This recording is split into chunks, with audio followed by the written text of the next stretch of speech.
감사합니다. 오늘 하나님의 말씀 느헤미야라는 인물을 소개함으로 말씀을 시작하려고 합니다. 이 느헤미야라는 사람은 바벨론에서 태어난 제바벨론 2세라 그럴까요? 그 부모가 유대로부터 바벨론으로 포로로 잡혀왔고 거기서 70년 동안 포로 생활하면서 그때 태어난 이제 2세죠. 그래서 이 느헤미야는 그곳에서 태어나서 이제 그곳에서 생활하는데 열심히 살았는지 왕의 술 맡은 관원의 자리까지 올라갑니다. 이 술 맡은 관원이라고 하는 것은 왕에게 바쳐지는 그런 술을 관장하는 그런 공무원인데 왕이 신뢰한 사람만 그 자리에 앉혔습니다. 왜냐하면 옛날에는 이 술에다 독을 타가지고 왕을 암살을 시도를 합니다.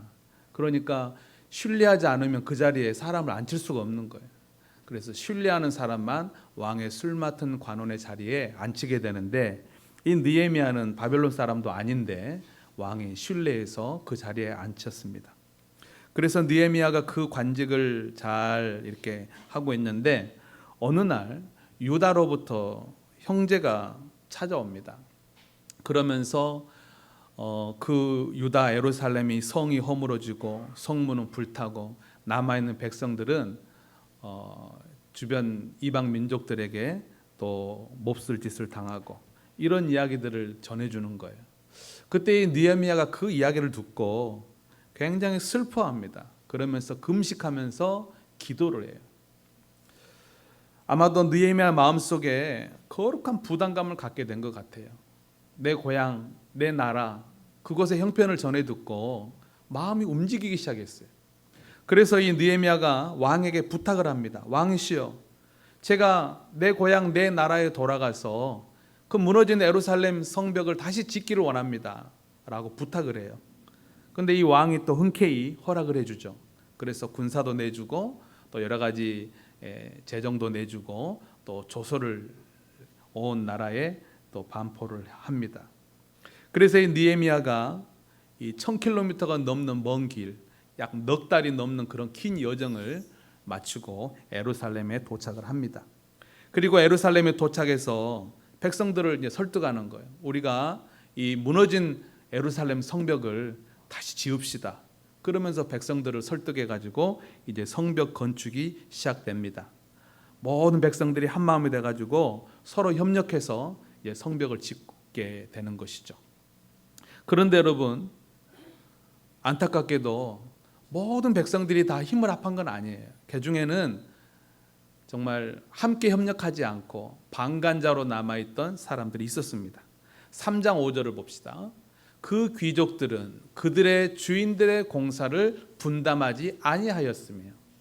자, 이 귀족들이 있었는데 그 공사를 분담하지 않았다는 거예요. 이 예루살렘 성벽은 예루살렘이라고 하는 도시를 둘러싸는 굉장히 넓은 범위의 성벽 아니겠습니까? 그러다 보니까 각 부분을 분담해 가지고 서로 나눠서 그렇게 힘을 협력해서 짓고 있거든요. 동시에. 그런데 이 귀족들은 그 공사를 분담하지 아니했더래요. 아마 이 느헤미야 마음에 굉장히 실망했을 거예요. 아니, 귀족들은 그래도 돈도 있고 직분도 있고 신분도 있고 저 사람들이 좀 힘을 합해지면 좋을 텐데 그 사람들은 싫다는 거예요. 우리는 안 하겠다는 거예요. 느헤미야가 많이 실망됐지만 그래도 어떡하겠어요. 하나님의 일이 모든 사람이 다 같이 하면 좋지만 또 뭐 함께하지 못하는 사람도 있을 수 있지 않겠습니까? 그래서 느헤미야는 함께 마음을 모아서 백성들과 계속해서 성벽을 지어 나갑니다. 그런데 이번에는 방해꾼이 생겨나는 거예요. 이 방해꾼은 누구냐면 원래 그 유대 땅에 살던 사람들, 그리고 그 땅에 관리로 있던 사람들이에요. 오늘 본문에 이 느헤미야에도 이름이 나오는데 산발랏과 도비야, 이런 사람들. 그런 사람들이 이제 이 유대인들이 갑자기 성벽을 짓고 이러니까 막 조롱하는 거예요. 야, 너희들 힘도 없으면서 무슨 성벽을 짓냐? 여우가 올라가도 무너지겠다. 막 조롱을 하고요. 나중에는 이제 위협합니다. 너희들이 성벽을 짓는다고 하는데 우리가 쥐도새도 모르게 올라가서 너희들을 죽여버리겠다. 막 이렇게 막 살해 위협까지 하는 거예요. 그래도 백성들이 흔들리지 않고 열심히 성벽을 지으니까 이제는 막 느헤미야 지도자를 공격하는 거예요. 그러면서 음모를 꾸미고요. 그리고 느헤미야를 막 모함을 합니다. 이 느헤미야가 성벽을 짓는 것은 왕을 반역하려고 하는 것이다. 그러면서 막 모함을 하고 이렇게 막 공격적으로 이제 방해를 하기 시작합니다. 이 합력하여 성벽을 재건하는 일을 돕지 않았던 그 귀족들, 이 방관자들은 사실 마음을 조금 낙담케 하는데 그쳤지만 이 방해꾼들의 위협은요 정말로 위협적이었어요. 지도서도 모르게 올라와서 죽여버리겠다는 거예요. 너무나 참 백성들이 두려워했죠. 그래서 느헤미야가 이들의 공격에 어떻게 방어했는가를 오늘 본문으로 우리가 읽었습니다. 4장 9절을 다시 한번 읽어보겠습니다. 우리가 우리 하나님께 기도하며 그들로 말미암아 파수꾼을 두어 주야로 방비하는데, 자, 느헤미야가 이 모든 공격을 어떻게 해결해 나갔냐면 첫 번째는요 하나님께 기도했어요. 하나님께 기도함으로 흔들리지 않게. 그리고 두 번째가 이제 방비책을 마련했죠. 파수꾼도 세우고. 그리고 이제 9절에는 짧으니까 다 담지 못했지만 그 이후에 보면은요 2교대 근무를 해요. 백성들을 2교대로 나눠가지고 한 부서는 열심히 성벽 짓고 또 나머지 한 파트는 또 칼 차고 적군이 쳐들어올지 모르니까 이렇게 경계를 쓰는 거예요. 그리고 또 뭐 나팔 소리로 신호를 내게 해가지고요 성벽이 높잖아요. 그러니까 어디서 적군이 올라와서 공격할지 몰라요. 그래서 혹시라도 동쪽에서 적군들이 올라와서 공격하면 나팔을 불어라. 그럼 우리가 또 다 가서 돕고, 서쪽에서 누가 공격해 오면 나팔을 불어라. 그럼 우리가 가서 돕겠다. 막 이런 여러 가지 방비책을 느헤미야가 마련을 합니다. 여러분, 우리 인생에 문제가 생길 때 우리는 가장 먼저 하나님 앞에 기도해야 되는 줄로 믿습니다. 성경에 나와 있는 모든 인물이 다 그래요. 느헤미야도 그랬고 히스기야도 그랬고. 우리가 해보다가 안 되니까 마지막에 아이고 기도나 해야 되겠다, 이게 아니라는 거예요. 어려운 일 있으면 먼저 우리 인생의 삶의 역경을 만나면 먼저 뭘 해야 돼요? 기도부터 하는 거예요. 기도부터. 우리가 기도하면 하나님께서 용기도 주시고 믿음도 주시고 해결책도 주시고 지혜도 주시는 줄로 믿습니다. 그래서 먼저 역경을 만나면 하나님 앞에 와서 성전에 올라와서 하나님 앞에 간구하는 거예요. 그리고 하나님께서 기도할 때 주시는 그 지혜를 가지고 이제는 방비책을 마련하는 거예요. 파수꾼도 세우고 2교도로 조직을 나누고 나팔을 불게 하고 그러면서 방비책을 마련하는 거죠. 여러분, 이것이 우리 하나님의 자녀들이 인생의 문제를 풀어나가는 방식이에요. 이 두 가지가 다 있어야 돼요. 기도도 하고 방비책도 마련해야 돼요. 근데 믿음이 없는 사람은 기도를 안 하죠. 그리고 방비책을 마련하죠. 이리저리 뛰어다니면서 방법을 찾고 사람을 구하고 도움을 요청하면서 막 열심히 그 문제를 해결하려고 노력하죠. 이건 믿음이 없는 사람이에요. 믿음 있는 사람은 어떻게 해요? 먼저 기도하는 기도. 하나님 앞에 나와서 기도하고 하나님 앞에 간구해야 될 줄로 믿습니다. 그러면 하나님께서 마음에 용기를 주시고요, 믿음도 주시고요, 또 지혜를 주셔요. 어떻게 해야 되겠다. 아, 그래, 어떻게 해야 되겠다. 그래서 가서 이제 방비책을 마련하는 거예요. 이제 나팔도 불고 무장하게 하고 파수꾼을 세우고, 이 두 가지가 같이 가야 될 줄로 믿습니다. 둘 중에 한 가지만 해서도 안 돼요. 같이 해요. 그러나 뭘 먼저 해야 돼요? 기도부터 먼저 하는 거예요. 할렐루야. 느헤미야가 그렇게 문제를 풀어 나갔습니다. 그리고는 마지막 52일 만에 성벽을 드디어 완공을 합니다. 6장 15절입니다. 6장 15절. 성벽 역사가 52일 만인 엘룰럴 25일에 끝나매. 엘룰럴은 뭐 이스라엘의 어떤 뭐 우리나라 같이 뭐 정월 뭐 이런 식으로 뭐 이름이 있으니까 어려우니까 뭐 그건 신경 쓸 것도 없고, 아무튼 52일 만에 어떻게 보면 참 짧은 시간에 그 성벽을 완공해요. 방관자도 있었고 방해꾼도 있었지만 기도하면서 방비책을 세우면서 드디어 52일 만에 성벽 건축을 완공합니다. 힘들고 어려운 과정을 이겨내면서 결국에는 승리하게 된 줄로 믿습니다. 여러분, 우리 인생의 문제를 해결해 나가는 방식도 이와 똑같아요. 여러분의 삶에 어려운 일이 생겼어요? 그러면 먼저 하나님 앞에 나와서 기도하는 거예요. 그러면 하나님이 믿음도 주시고 용기도 주시고 풀어나갈 지혜도 주십니다. 그러면 그 지혜를 가지고 이제 방비책을 마련하는 거예요. 그러다가 또 막힙니까? 또 기도하는 거, 하나님 앞에 나와서. 그러다가 또 이제 방비책을 마련하고 또 막힙니까? 또 하나님 앞에 기도하는 거예요. 그리고 또 도전하고 그러면서 결국에는 승리하게 되는 걸 믿으시기를 바랍니다. 느헤미야가 그런 식으로 문제를 해결하고 결국에는 52일 만에 성벽을 완공합니다. 성벽을 완공하니까요, 놀라운 역전이 벌어지는데 그렇게 방해하고 기세 등등하던 그 방해꾼들이 다 사라지고요, 그 마음에 두려워하기 시작했어요. 6장 16절입니다. 6장 16절. 우리의 모든 대적과 주위에 있는 이방 족속들이 이 일을 듣고 다 두려워하여 크게 낙담하였으니 그들이 우리 하나님께서 이 역사를 이루신 것을 알미라. 처음에는 막 그렇게 기세등등해가지고 막 너희들 죽이겠다고 막 조롱하고 위협하고 하던 그 사람들이 성벽 딱 완공되니까 마음에 이제 두려움이 생기는, 거꾸로. 그러면서 그 두려워하는 이유가 뭡니까? 아, 하나님께서 이 일을 하시는구나. 그걸 알게 됐다는 거예요. 할렐루야. 성경에 보면요, 역경 속에서 하나님의 백성들이 믿음으로 그 모든 역경을 이겨내는 모습을 바라보는 이방인들이 다 저 고백을 해요. 출애굽기 보면 기생 라합이 이렇게 이야기합니다. 하나님께서 이 땅을 너희에게 주신 줄을 내가 알았노라. 이방인들은 눈으로 보니까 야, 저 사람들이 하나님께서 함께 하시는구나, 그걸 보고 인정하고 두려워한다는 거예요.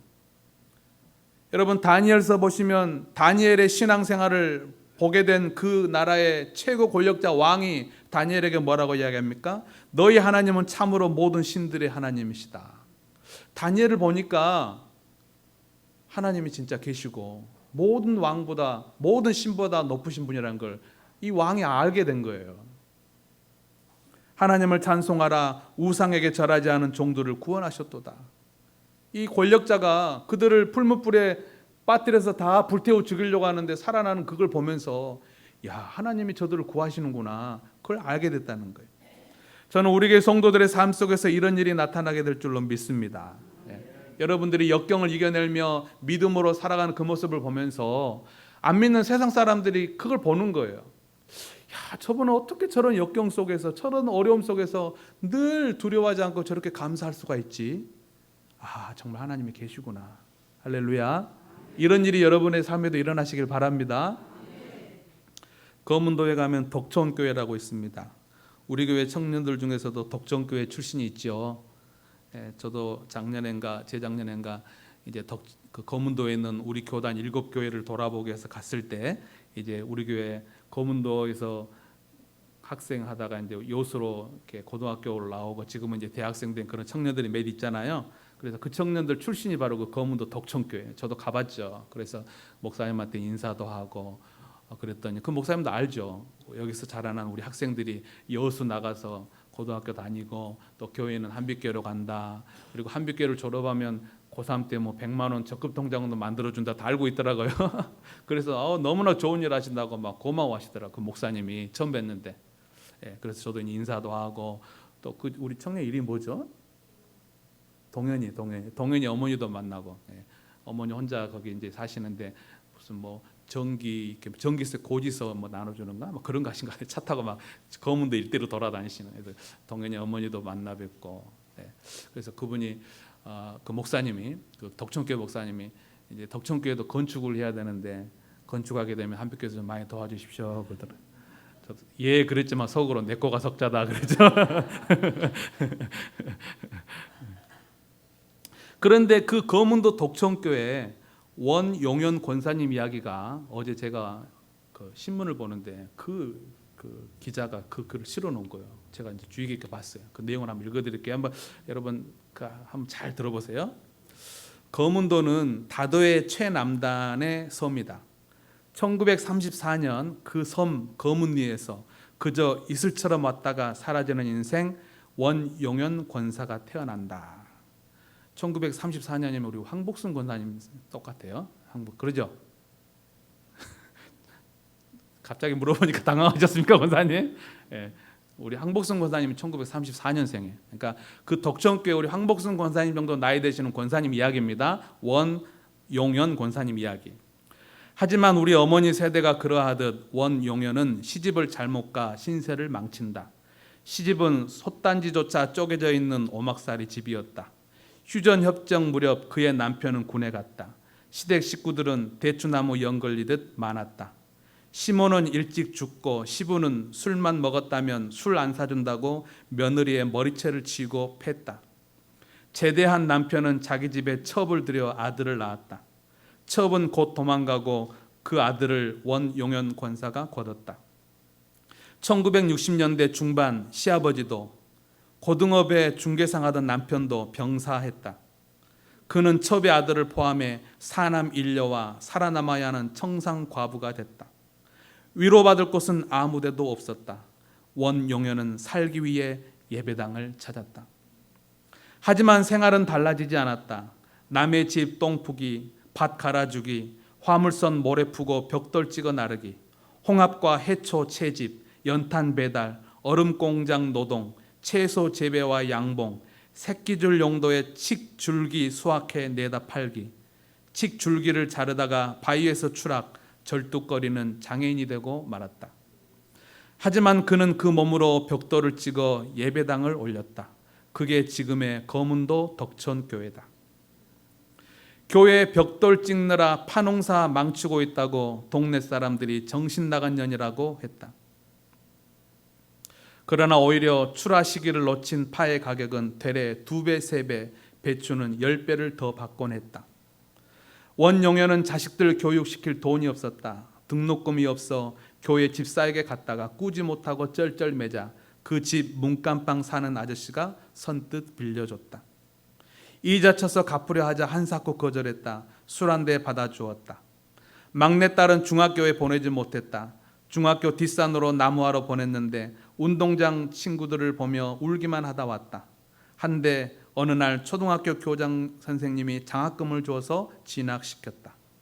또 어느 때는 보리쌀 한 톨도 없어 식구가 굶고 있었더니 부면장 부인이 면 창고를 털어 건넸다. 양식 빼냈다고 나를 잡아가려면 가라 하시오라고 했다. 원용현은 살아오는 동안 그런 분들에게 갚을 방도가 없어 다른 사람에게 그 빚을 갚으려 노력했어요 라고 했다. 그런 원용현의 자식 누구 하나 잘못된 이가 없다. 여러분 참 기구한 인생이죠. 또 우리 1934년 우리 어르신들 되시는 그분 그 나이 세대 다 고생하셨지만 이분도 참 저 거문도 깡촌에서 태어나서 거기서 시집가서 정말 첩의 아들까지 5 키우면서 시아버지는 술 먹고 술 안 사준다고 며느리를 쥐패고 그러면서 온갖 험한 일을 하면서 살아왔는데요.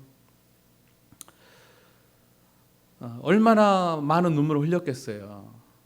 그 권사님 교회를 찾아가서 하나님 앞에 기도하고 그 기도를 들으시고 힘들고 어려운 순간마다 하나님께서 돕는 손길을 붙여주신 걸 믿으시기를 바랍니다. 기도하고 방비책을 마련하고 또 기도하고 도전하고 기도하고 또 시도하고 그러면서 인생을 이겨온 거예요. 바로 그것이 우리 성도들이 인생의 고난을 이겨내는 방식입니다. 여러분 인생의 역경을 만났습니까? 하나님께로 나와 기도하십시오. 그러면 하나님께서 용기를 주시고 소망을 주시고 해결책을 주시고 지혜를 주시는 줄로 믿습니다. 하나님이 주신 그 용기와 지혜로 여러분 인생의 문제를 해결해 나가십시오. 하나님은 광야에 길을 내시는 분이에요. 하나님은 사막에 강을 내시는 분이에요. 우리 하나님의 자녀들은요 하나님을 떠나지 않는 한 반드시 승리하게 될 줄로 믿습니다. 여러분 꼭 승리하시기를 주 여러분으로 축복합니다. 찬송하겠습니다.